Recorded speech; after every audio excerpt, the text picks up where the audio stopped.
बिस्मिल्लाहिर्रहमानिर्रहीम, अस्सलाम वालेकुम। मेरा नाम डॉक्टर अहमद एजाज़ है और आज हम होम्योपैथिक थेरापेटिक्स के सिलसिले में जिस दवा के बारे में बात करेंगे उसका नाम है स्क्विला।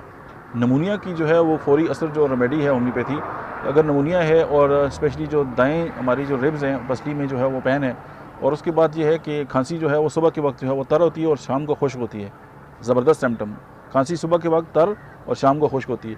और खांसी क्या है कि आप समझिए कि एक आफत आ गई है, और खांसी के साथ जो है वो पेशाब भी जो है वो ख़ता हो जाता है, और छींकों के साथ जो है आंखों से पानी जो है वो जारी हो जाता है, और पेशाब सर्दी के अंदर बहुत ज़्यादा आता है, और मतलब है कि पॉलीयूरिया और इस तरह की जो सिम्टम्स हैं वो सर्दी के अंदर जो है वो ज़्यादा हो जाती है।